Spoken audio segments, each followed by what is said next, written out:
Yuca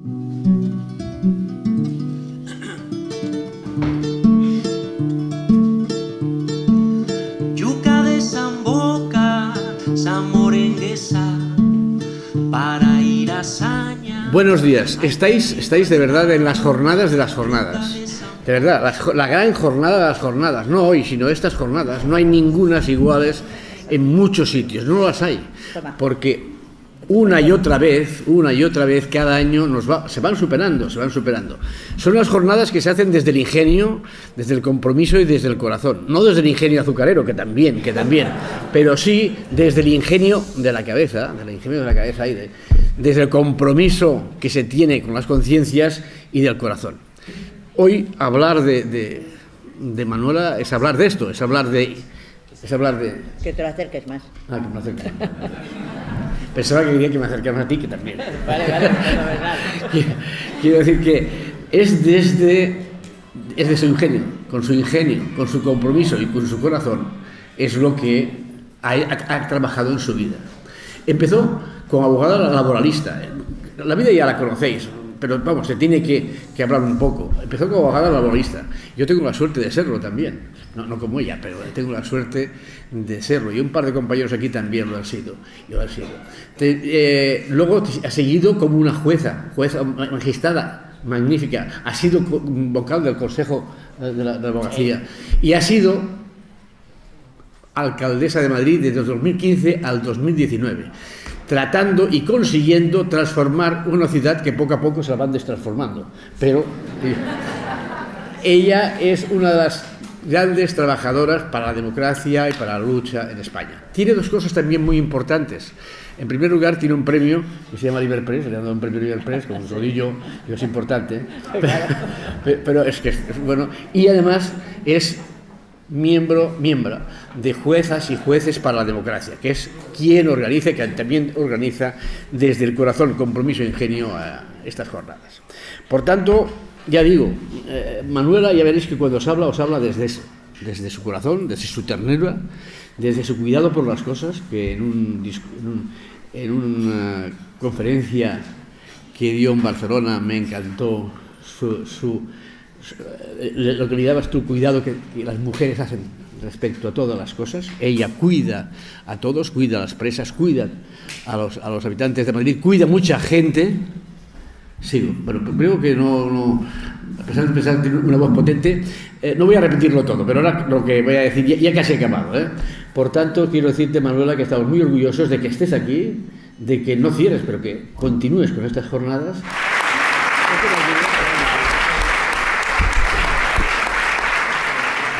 Bueno, pues nada, muy buenos días a todos, qué alegría ver aquí tantísima gente joven y también muchísima gente que no sois jóvenes. Yo, fíjate, no voy a estar a favor de los viejos si soy vieja, tengo 80 años, así que estoy por la labor de ensalzar muchísimo también lo que hacemos los viejos, pero me gusta mucho que haya gente joven, ¿no?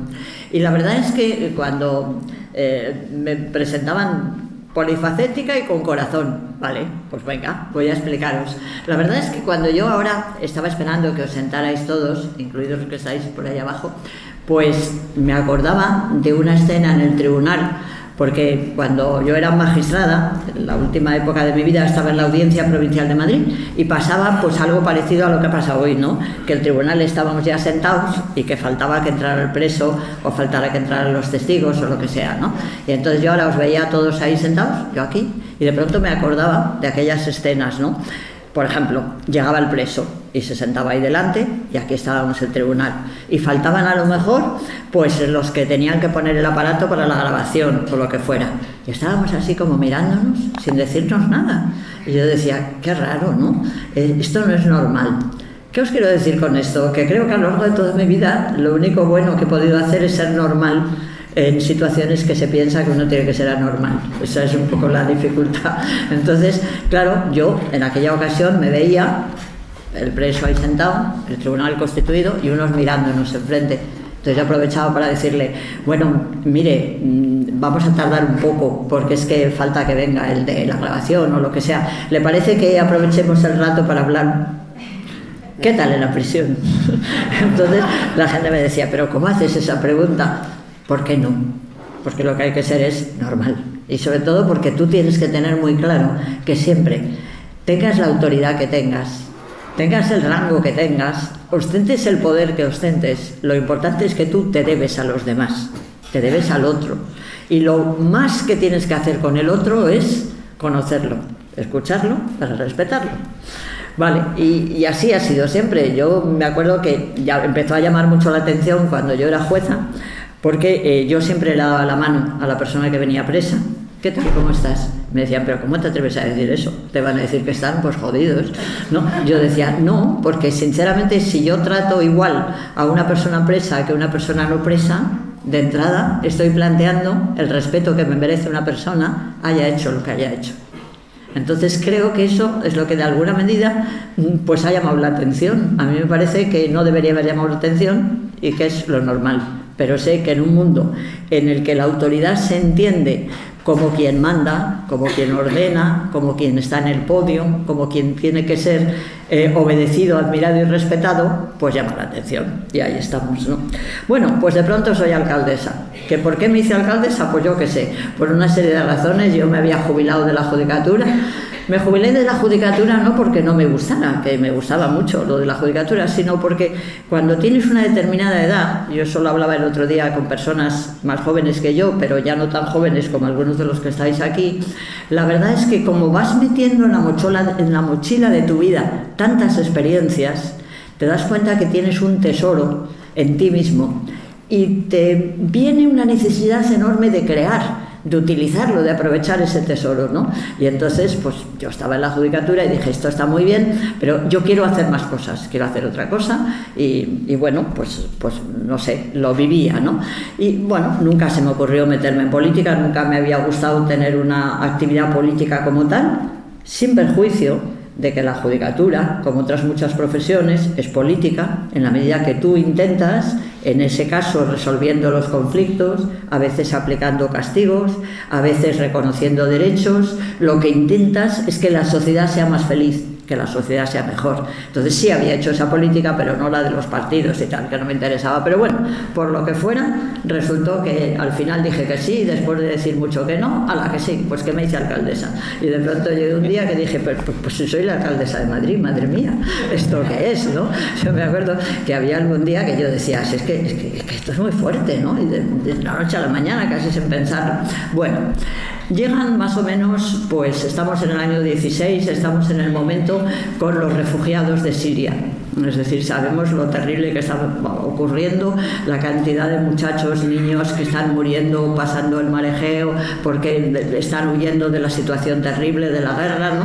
Y empieza a haber todo un debate, entonces, en España, sobre, ¿vamos a aceptar a los refugiados? No, sí, tal. Hay unas cuotas, ya van a llegar y tal. Y yo me siento que soy la alcaldesa de Madrid.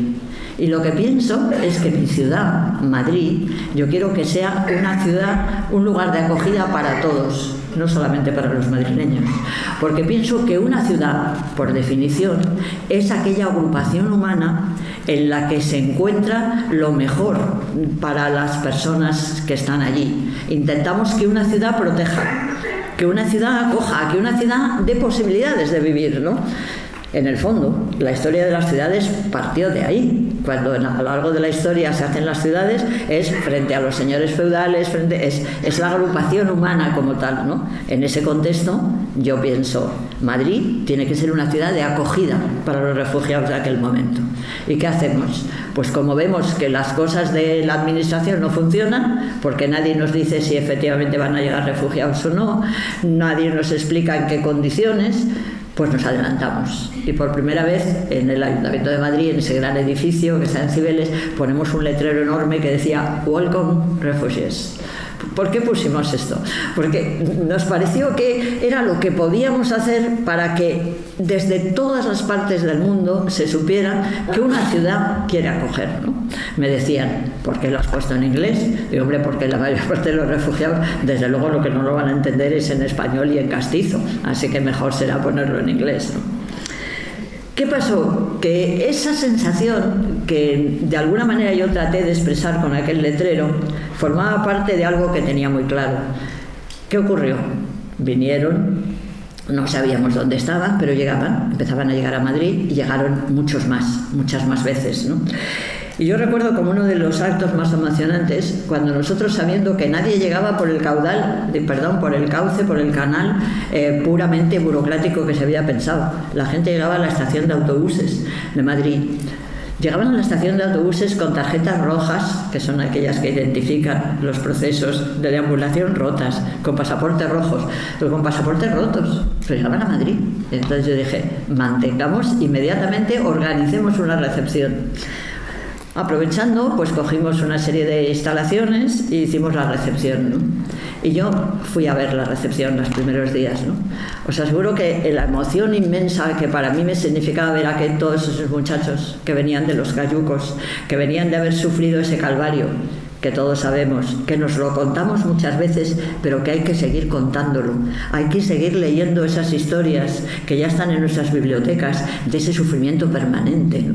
Hay un libro pequeñísimo que seguramente habréis leído, pero si no, yo quiero citarlo ahora y recomendarlo, porque es pequeño y fácil de regalar, que se llama Hermanito, en el que demuestra lo que significa una persona desde Gambia, sufriendo, teniendo todo tipo de falta de respeto, de vulneraciones, de humillaciones, de dolor físico, de dolor moral.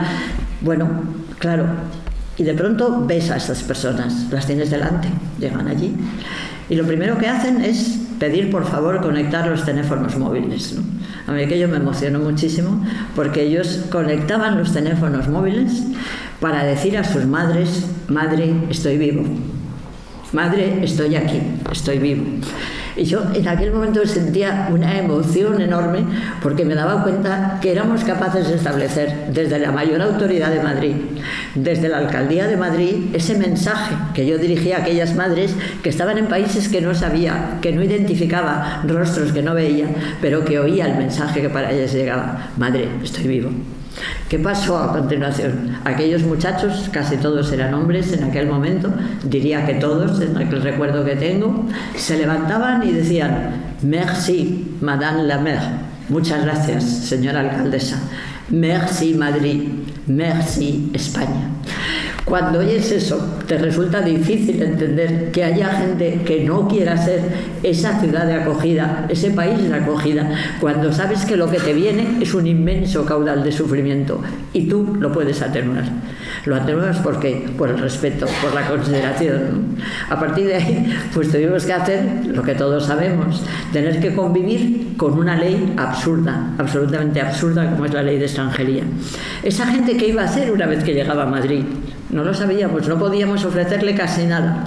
Y lo que le ofrecíamos, se lo ofrecíamos sabiendo la vulnerabilidad de ofrecimientos que están respaldados en algo que es importante y que yo creo que es muy interesante que a partir de ahora empecemos a reflexionar sobre ello. Hay leyes que son absurdas. Hay leyes que son de cumplimiento imposible y eso lo tenemos que saber para impedir que en nuestro nombre nuestros representantes políticos sigan haciendo leyes absurdas y de cumplimiento imposible. Y una ley absurda y de cumplimiento imposible es toda la ley relacionada con la extranjería. Así es. ¿Cómo es que pasa esto, no? Una de las cosas que a mí me sorprende muchísimo, de verdad, es que nuestros legisladores, la gente que elegimos, nuestros representantes, que reúnen y se sientan allí en el Congreso de los Diputados, pues hacen leyes y nadie sabe para qué las hacen, porque no se evalúan, no se valoran. ¿Qué efecto ha producido esta ley? Nadie lo dice. ¿Habéis oído alguna vez que las personas que están en el Congreso de los Diputados dejen de insultarse y todas esas tonterías que hacen y empiecen de verdad a decir: oye, ¿por qué no evaluamos qué ha pasado con esta ley que hicimos? ¿Qué está pasando? ¿Cómo se comporta la sociedad? Decía nuestra querida abogada saharaui canadiense, que ella misma se ha definido de forma tan divertida, que el papel todo lo aguanta. Y ella lo hablaba desde la abogacía, pero yo ahora quiero situarnos desde la legislación, desde la legislatura. Legislamos en papel. La legislatura, las leyes, son discursos, son letras. Y no estaría mal el que recordamos, aunque parezca mentira, desde hace 5000 antes de Cristo, el primer código escrito, que es el código de Hammurabi, se viene diciendo lo mismo en papel, bueno, entonces era en piedra, pero el caso es lo mismo, es algo escrito, es algo que no tiene más que palabras.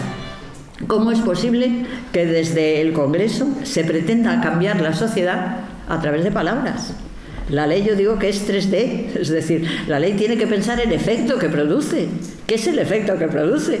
Y claro, ¿por qué no lo hacen? Porque de alguna manera, si los legisladores analizaran el efecto de las leyes, las tendrían que cambiar, porque es inaceptable. Estos días estamos viviendo una experiencia emocionante y muy interesante. Se ha aceptado por primera vez entrar a debatir a una ILP con 700 firmas de personas que están pidiendo que la gente pueda trabajar, la gente que no tiene papeles pueda trabajar legalmente. Y esto yo lo veo que es como un verdadero reproche a los legisladores. Oiga, es que no os habéis dado cuenta de que pasaba esto. ¿Cómo es que no os habéis fijado de qué es el problema que tenemos cuando con las cifras que dan los medios de comunicación, porque no las dan no la da el Congreso? El Congreso para mí necesitaría tener sistemáticamente una política de datos, estar diciéndonos todos los efectos que causan las leyes y que estuviera en una pantalla permanente y lo estuviéramos viendo. Nos decía Leida que son 40.000 las personas que han ingresado de manera irregular en Canarias. Yo mirando en internet para hablar de esto con vosotros, veía que en total el año 23 el número que se da son 56.000 personas que han entrado irregularmente. No sé quién tiene razón, porque los datos no están adverados, bueno, lo que sea, cantidad, eso lo sabemos todos, cantidad. ¿Cuántos se han expulsado? Creo que la expulsión son algo así como 3.000 y pico al año, no más. Total, que tenemos 53.000 personas en España que no las dejamos moverse, que no les dejamos salir, que no les dejamos trabajar. ¿De qué van a vivir? ¿De qué van a vivir 53.000 personas que las tenemos aquí y que les prohibimos trabajar? Es algo absolutamente absurdo, porque desde ese punto de vista yo comprendo que desde el Estado se diga, bueno, estas personas no tienen residencia, no sé qué, tal y cual. Vale, bien, vale, no pueden trabajar. ¿Quién les ha de comer? ¿Le da el Estado? ¿Se puede pedir una pensión para todos los que impedimos trabajar? Me diréis, ¿pero qué locuras dices? Pues dejémoslos trabajar, si es muchísimo más sencillo, ¿no? Pero claro, ¿qué hacemos? Estamos metidos en una espiral de aceptar que lo absurdo nadie nos lo cuestiona porque nadie lo analiza. Y ese es el problema. No podemos aguantar, no podemos aceptar que siga habiendo leyes absurdas y de cumplimiento imposible. A mí me gustaría mucho que cuando se estudia Derecho se estudiara un apartado que dijera leyes absurdas de cumplimiento imposible. Claro, ¿por qué no se estudia? Pero las hay, y no solamente esta, hay muchas.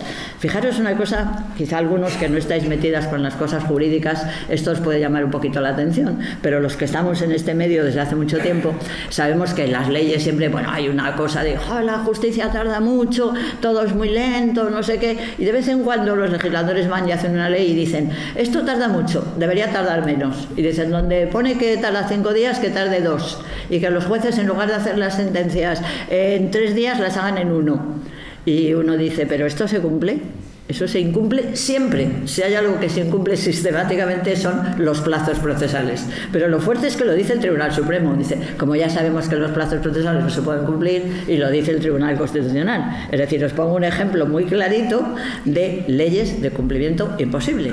Pero algo habrá que hacer con ellas, ¿no? Algo habrá que trabajar con ellas, ¿no? Entonces, ahí es donde yo creo que nosotros, los ciudadanos, que hemos sido capaces de plantear una iniciativa legislativa popular por algo que deberían haber hecho nuestros representantes políticos, que son los legisladores, lo ha hecho la sociedad, debemos dar un empujón más para conseguir que esa ley salga adelante y para conseguir que poco a poco haya un cambio imprescindible en algo tan absolutamente anormal como es que las personas que entran irregularmente en España las obliguemos a quedarse en España porque no pueden más que quedarse en España, a no comer, a no vivir porque no las dejamos trabajar. Eso será algo que una vez que lo expliques, que lo expliquemos a todo el mundo, la gente no puede nada más que entenderlo, ¿no? Fijaros, y ahí es donde yo creo que tenemos que profundizar un poco en algo que es lo que nos impide el que como ciudadanos logremos que las leyes de verdad valgan para una vida mejor de todos y que sean más razonables. Porque fijaros que encima de que no los dejamos trabajar, juntemos esto con algo que ha explicado muy bien los que han promovido esta ley por causa, y es el que curiosamente en España hace falta que vengan a trabajar mucha más gente, ¿no? Cuando yo era alcaldesa, una de las cosas que me desesperaba es lo que se tardaba en hacer las obras. Nosotros queríamos haber acabado muchas más viviendas de las que empezamos, crear más escuelas infantiles de las que hicimos, y yo me reunía con los arquitectos, con los constructores, y decía, ¿cómo es posible que hacer una guardería, hacer una escuela infantil tarde casi 4 años? Digo, si en 4 años es un espacio enorme, menos para la política, para lo demás es mucho tiempo. En 4 años hay 4 cosechas, en 4 años un niño nace y a los 4 años habla y razona y no sé qué, menos en política, que todo va atrasadísimo y tal. Y me decían, señora alcaldesa, es que no hay obreros de la construcción. No hay obreros de la construcción. En España faltan 300.000 obreros de la construcción. Ese dato lo tengo el otro día. ¿Qué pasa cuando vas por los campos y ves la fruta tirada, la fruta que no la recogen? Es que no tenemos gente que la... Y resulta que tenemos, eso sí, mucha gente obligada a estar así, mano sobre mano, o a robar, o a hacer operaciones absolutamente de comercio irregular, porque no les dejamos trabajar. Bueno, ante esta estructura tan absolutamente absurda, yo creo que es imprescindible salir de algo que yo estos días he oído, porque estos días yo ya he oído a algunos diputados que han dicho, bueno, esta ley habrá que corregirla porque no nos podemos dejar llevar por el buenismo. Y se me han encendido las luces por el buenismo. No nos podemos dejar llevar por el buenismo. ¿Pero eso qué es? ¿Qué quiere decir por el buenismo? ¿No? Vamos a ver. Nosotros estamos obligados a cumplir los derechos humanos. Está en la Constitución. Los derechos humanos reconocen los derechos de todos los seres humanos. Formamos parte, como dice de una manera tan bonita, la Declaración Universal de los Derechos Humanos, de la familia humana. Todos formamos parte de la familia humana. ¿Eso es buenismo? No, eso es absolutamente obligado. Está obligado. ¿Cómo podemos romper, por tanto, esa estructura absurda de entender que el buenismo es algo negativo y que estamos obligados a seguir aceptando políticas que sabemos que son absurdas, pero que nos da miedo cambiar? No sé muy bien por qué, quizá porque se piense que eso va a poder hacer perder unas votaciones, no lo sé, por lo que sea. Sí creo que es muy importante que nosotros, que tenemos muy claro cuál es el deber ser, nos carguemos de razón para poder justificar que es imprescindible el que en la vida política se trabaje a través de un valor esencial que es la empatía. No puede existir, de verdad, no puede existir una política correcta si nosotros damos la vuelta a la empatía. Y ahí os quiero contar una cosa que yo no sé si se conoce mucho, pero que es interesante.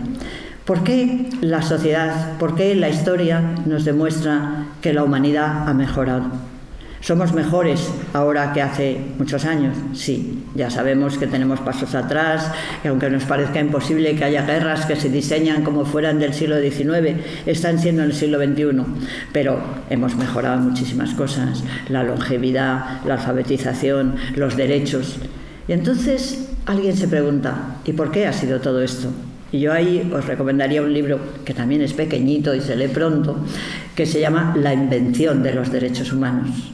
Nosotros ahora que queremos los derechos humanos tenemos que recordar cómo se crearon los derechos humanos, cómo se inventaron, porque ahora los tenemos que mantener, los tenemos que aplicar y tenemos que conseguir que no se cuestione su aplicación imputándonos de tener unas actitudes que se llaman buenistas para despreciarlas. Bueno, pues yo voy a hablar de una señora, es una profesora americana, se llama Lynn Hunt y tiene un libro precioso que dice La invención de los derechos humanos. Y ella nos dice que los derechos humanos se inventaron gracias a que en torno al siglo XVIII la empatía empezó a aumentar.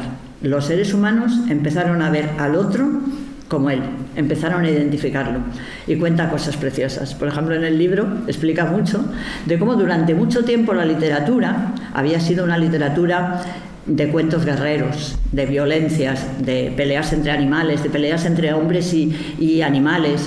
Eran las gestas, pensar en el miocid, todo ese tipo de cosas. Y dice esta profesora, ¿qué pasó? Que llegó un momento que se empezó a hablar de sentimientos.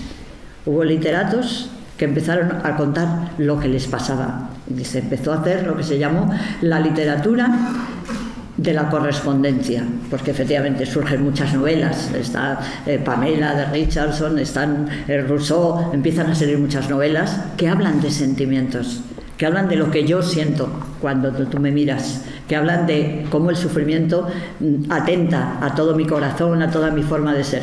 Y pasa un fenómeno curioso, que poco a poco se va viendo al otro como un ser humano. Y entonces ella hace un análisis de cómo se producen pues grandes cambios en la sociedad. Pues Beccaria, que es un joven penalista, empieza a decir que por qué hay que hacer sufrir a las personas. Voltaire hace una cosa preciosa, a los que os interese conocer la vida de Voltaire es apasionante. Voltaire hace una protesta ciudadana porque ha sido torturado una persona a la que se la acusaba de haber matado a su hijo, y hay una protesta ciudadana en aquellos años, estamos hablando del 1700, ¿no? Y bueno, pues empiezan a haber cada vez más brotes, más pautas de que interesa el otro, y ahí es donde empieza la base de la invención de los derechos humanos. Solamente la sociedad, en la medida que se dé cuenta que el otro importa, solamente en la que la política esté pensada para eso, para conseguir que empiece cada vez más a desarrollarse esa función de escucha, esa función de interés, es posible que podamos dar estos pasos. Y ahí yo quisiera citar a algunas personas, porque a veces cuando nos pasan estas cosas nos quedamos así como diciendo: somos esos salmones que tenemos que ir a la contra, somos esas personas raras. No, los raros son ellos, porque los raros son los que están equivocando el camino que mejora, el camino que hace posible el desarrollo de los derechos humanos, ¿no? Y fijaros, el otro día, repasando un poco las sentencias del Tribunal Supremo, pues me encontré una que me llamó mucho la atención, porque es una en la que el Tribunal, la Audiencia Provincial de Barcelona y el Tribunal Superior de Barcelona absuelven a una señora que traía tráfico de drogas por considerar que era una víctima de la trata. Entonces, en las leyes penales, que uno encuentra casi de todos, a veces hay que saberlo buscar, ahí encuentras para absolver, encuentras para condenar, encuentras para entender, pero hay que saber buscar, ¿no? Y entonces, pues estos magistrados de Barcelona, que yo aplaudo, pues dicen, no, hay una ley, que es la ley de la trata, que dice que cuando precisamente una persona es víctima de la trata, aunque cometa un delito, esa persona no la podemos condenar, porque es que es una consecuencia de un fallo social, etcétera, ¿no? Bueno, total, que llega esto al Supremo, y el Supremo pues hace caso al fiscal, que el fiscal no quiere más que le condenen nada menos que 5 años. Esto es una historia muy tremenda, porque se trata de una madre con un niño de 3 meses, que es tremendo, y el fiscal dice no, 5 años de cárcel, no sé qué, y el Tribunal Supremo da la razón al fiscal. Y entonces, para mí viene la esperanza. La esperanza es un voto particular que yo encuentro, lo leo, digo, caramba, si esto es de Javier Hernández, un magistrado de Jueces para la Democracia. ¡Ole! Jueces para la Democracia. Y entonces me sentí orgullosa de haber participado en la creación de Jueces para la Democracia, porque, como decías tú, mereció la pena. Muchas veces es una luz. Bueno, y entonces leyendo esa preciosa voto particular, bueno, voto particular es mucho lío, hay que hablar de que si la ley para aquí, la ley para allá, ya sabéis, cosas técnicas, pero lo importante es el final. El final, dice nuestro compañero discrepante, lo que no podemos es que en esta sociedad desarrollada se esté pisoteando al vulnerable, no se le esté dando el precio que le corresponde. Y dice, voy a citar a Monseñor Romero, sabéis, ese sacerdote del Salvador que murió cuando estaba haciendo la misa, asesinado, ¿no? Y dice, porque él dijo que los pobres, como las serpientes, siempre son a los que más les pican, porque van sin zapatos. Entonces, cuando ves un voto particular así en el Tribunal Supremo, te das cuenta de todo lo que se puede hacer. ¿Por qué se puede hacer tanto? Porque en el fondo tenemos que identificarnos con esa cultura que fue capaz de crear a los seres humanos para animarla. digamos, estimularla, ¿no? Y de pronto, pues se me vino a la cabeza otro hito muy interesante, porque a veces desconocemos nuestra historia del derecho, esas personas que han sido fundamentales para conseguir ese alimento de los derechos humanos. Hay una persona que se llama Rafael Altamira, que a algunos seguramente no sonará. Rafael Altamira es un hombre, muere en el 1900 y pico, 1920, muere Silao, es el primer juez internacional de España, ¿no? Y este hombre fue con una humanidad tremenda, tiene un discurso muy bonito que hace cuando se están creando la Sociedad de las Naciones, no Naciones Unidas, que ya sabéis que es el 48, pero esto es la Primera Guerra Mundial, y la primera esperanza para el mundo en general, que es crear una carta de derechos humanos, una carta de paz. Y entonces Rafael Altamira, un español del que tenemos que estar orgullosos y que casi nadie conoce, pues dice una cosa muy bonita, dice: nunca funcionarán bien las organizaciones internacionales si se basan en los gobiernos, porque los gobiernos siempre tendrán los propios intereses políticos, su propia mala política. Tienen que estar apoyadas en la sociedad civil, en la ciudadanía. Y eso lo dijo en el 1921, ¿no? Bueno, pues este Rafael Altamira de pronto escribe un artículo, que es de lo que yo voy a hablar ahora, pues en torno, pues es el 1900 muy poquito, en el que escribe un artículo diciendo: ustedes saben, españoles, que ha habido un juez francés que es especialmente conocido como el buen juez, que se llama el juez Magnon, y lo explica. Y yo pregunto: ¿cuántos estudiantes de Derecho, cuántos estudiantes de los institutos os han hablado de este tipo de personas? El juez Magnon fue una cosa espectacular. Fue un hombre, él era presidente de un tribunal de una ciudad que se llama Château-Thierry, que está cerca de París, y entonces este hombre pues empezó a plantear por primera vez que no se puede hacer responsable a las personas vulnerables de los defectos de la sociedad. Tiene un libro precioso en el que están recogidas sus sentencias. Curiosamente, el libro no está editado en España. Está en español porque está editado en Chile y en Argentina. Pero no está en España, porque estas personas nosotros las hemos despreciado olímpicamente, no las hemos considerado que tienen que tener esa capacidad que para mí es tan extraordinaria, ¿no? Bueno, vale la pena, ¿no? Vale la pena porque además este hombre, bueno, consiguió remover a Francia en aquel momento y hay una sentencia muy famosa que es la de una persona, fijaros que estamos hablando de un momento final del siglo XIX, en el que no hay sindicatos, en el que no hay derechos humanos. Bueno, y este hombre dice que una persona que tiene una situación de necesidad extrema, pues que está súper justificado, que no haga un robo y tal, se le caen encima todos los periódicos, se empiezan a meter con ellos, siempre las personas que cambian saben que van a tener una reacción en contra, porque el cambio siempre te hace pensar que va a pasar, no sé qué, tal y cual, y entonces él siempre dice: me gustaría a estos críticos de los periódicos que tanto se meten conmigo, dice este magistrado, que pensaran cómo reaccionarían ellos se llevaran 40 horas sin comer absolutamente nada, ¿no? Es interesante, es lo que nos decía nuestra querida abogada. ¿Cómo reaccionarías si tú hubieras tenido que hacer ese viaje en patera?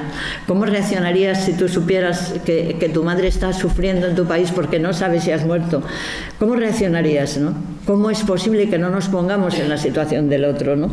Bueno, yo creo que ese es lo que yo quisiera a vosotros, como daros la esperanza de que tenemos detrás de nosotros una cultura jurídica absolutamente importantísima, que ahora, sin embargo, es cuando tienen más posibilidades, porque antes todo eso había que basarlo pues en la compasión. No, es que ahora la compasión es obligada.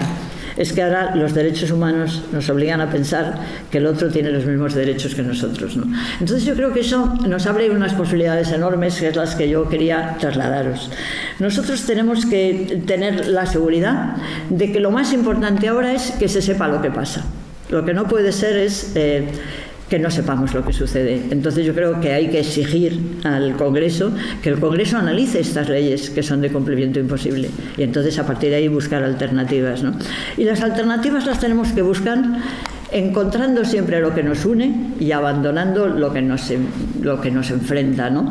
Yo creo que, de verdad, esta ILP es el principio de una manera de actuar que la debemos tener muy presente, ¿no? ¿Por qué no conseguir el que efectivamente tenga éxito esta ILP y a partir de ahí que se empiece a plantear que independientemente de que se tenga la residencia, no sé qué, todos los otros derechos, siempre tiene que haber un derecho a poder trabajar para poder vivir. O a cambio de eso, una pensión. Siempre tiene que haber esa lógica, ¿no? Yo creo que esa lógica es fácil que nosotros podamos ser capaces de trasladarlos a los demás si nos situamos en lo que sucede, ¿no? Y yo creo que esto tiene que darnos como un estímulo extraordinario, porque efectivamente hay cosas que pasan a partir de que alguien obliga a mirar. Creo que nosotros tenemos que insistir en lo más importante para desarrollar, hablando con